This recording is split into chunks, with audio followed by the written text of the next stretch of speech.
Kadang kita berpikir, kenapa ya ada kandidat yang kelihatannya biasa aja, tapi lama-lama jadi sering kepikiran? Kalau kita lihat salah satu pemilu 2024, salah satu kandidat yang menonjol adalah Ganjar Pranowo. Bukan karena dia yang paling banyak bicara, tapi justru karena cara dia berkomunikasi itu sangat simpel dan mudah dipahami masyarakat. Sebagai contoh adalah istilah satset. Kedengarannya santai banget kan? Bahkan itu adalah bahasa sehari-hari. Tapi justru di situ muncullah kesan kalau dia itu cepat, responsif, dan juga nggak ribet. Ini yang sebenarnya disebut sebagai komunikasi politik.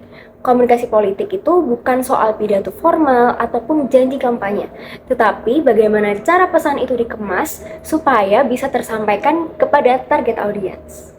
Dalam konteks kampanye Ganjar, dia banyak memakai pendekatan yang dekat dengan kehidupan sehari-hari. Contohnya, ada beberapa konten yang diunggah dan itu bukan hal yang berat untuk dipahami, tetapi justru hal yang sederhana, misalnya berdialog dengan warga, turun langsung ke lapangan, ataupun aktivitas yang bisa mendekatkan Ganjar kepada masyarakat. Dan Ganjar juga pernah menginap di salah satu rumah warga. Dari situ muncul beberapa efek. Dalam pengaruh komunikasi politik terdapat 3 tipe efek ketika penyampaian pesan politik dilakukan. Yang pertama adalah aspek attitude, di mana strategi yang digunakan berhasil untuk membentuk pandangan positif masyarakat terhadap Ganjar karena mereka merasa nyaman dengan gaya dan bahasa komunikasi yang ia gunakan. Aspek yang kedua adalah behavior, di mana Ganjar mendorong masyarakat untuk lebih aktif dengan cara berpartisipasi politik atau memilih Ganjar pada saat pemilu.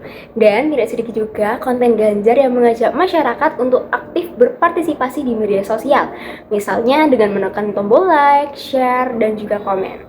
Aspek terakhir yaitu cognition, di mana interaksi yang dibangun dengan masyarakat menjadikan masyarakat mengenal lebih jauh tentang Ganjar, baik dari segi kepribadiannya, apa yang akan dilakukan, visi misi, dan banyak hal lainnya. Dengan begitu, komunikasi politik tidak hanya mempengaruhi emosional masyarakat, namun juga cara berpikir masyarakat. Jadi sebenarnya apa yang kita lihat setiap hari di media sosial itu punya pengaruh yang besar. Bukan cuma sekedar kita tahu, tetapi juga pelan-pelan untuk membentuk cara kita berpikir. Dan mungkin tanpa sadar, itu juga yang akan membentuk pilihan kita. Dan dari sini kita bisa melihat bahwa komunikasi politik punya peran yang besar untuk membentuk cara kita berpikir, merasa, dan juga bertindak. Bukan soal pesan, tapi soal persepsi.